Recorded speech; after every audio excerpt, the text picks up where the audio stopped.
as Barry turned his 50 cal machine gun towards the oncoming cars.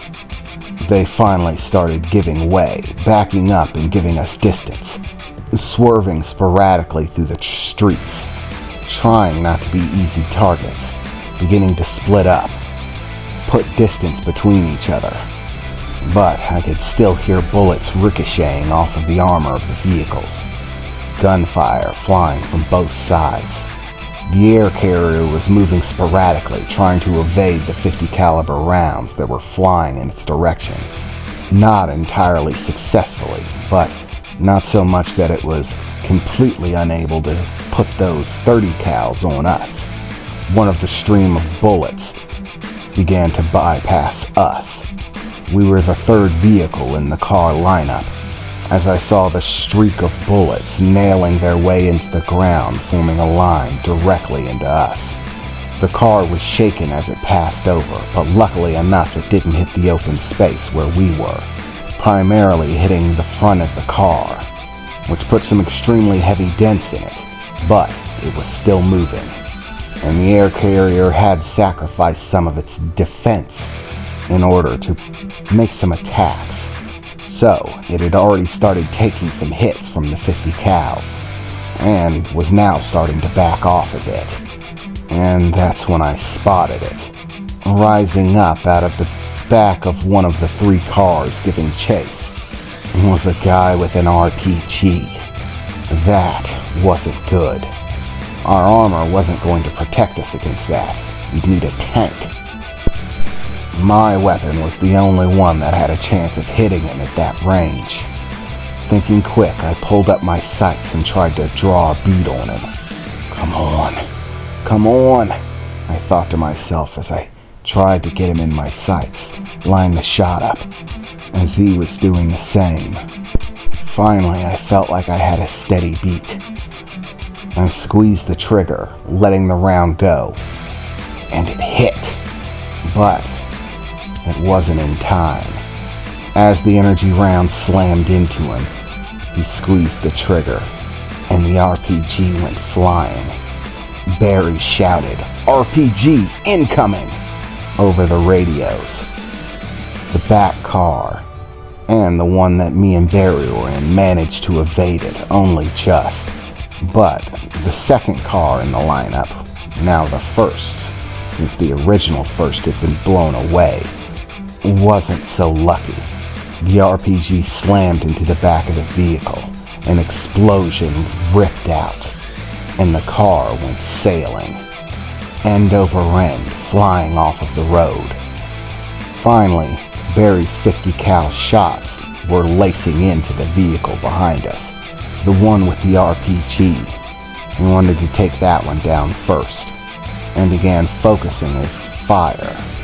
It didn't take long for the 50 cal shots to rip through the armor, and for the vehicle to go up in flames.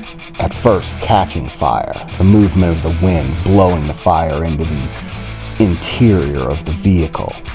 At a distance you could see the people inside catching flame, panicking, and it wasn't a surprise that they had more than one RPG round on them, which at that point must have caught fire, as the entire vehicle went up in a massive explosion. It was the second car in their lineup.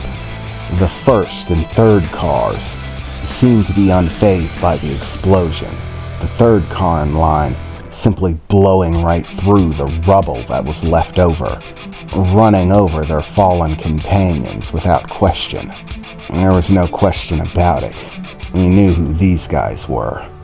They were most likely part of one of the larger gangs nearby us, the ones outside of the 50-mile break. They must have been watching for the next time we sent out a convoy, so they sent one of their own out. They must have been waiting in the city for us, with the number of cars down to 2, and their RPGs off the list. I tried turning my attention to the air carrier that was still circling us. I could hear over the communication system. The other car was in a frenzy. They were beginning to panic. "Calm down," I shouted. "We're not gonna live if you freak out."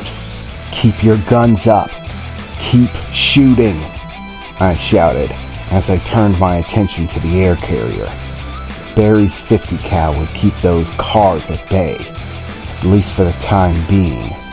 But now, with only 150 cal gunning for the air carrier, it would most likely start trying to apply more pressure.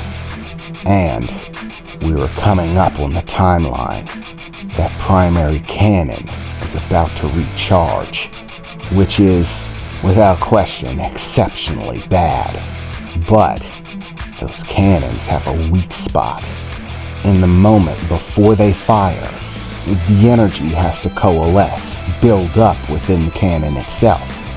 Normal bullets mean nothing to it at that point. But if you have another high-density energy projectile, and you're good enough to land a direct hit inside of the focal area where they're charging the cannon, then the cannon basically becomes a bomb. The whole thing goes off right there. I have the weapon to do it.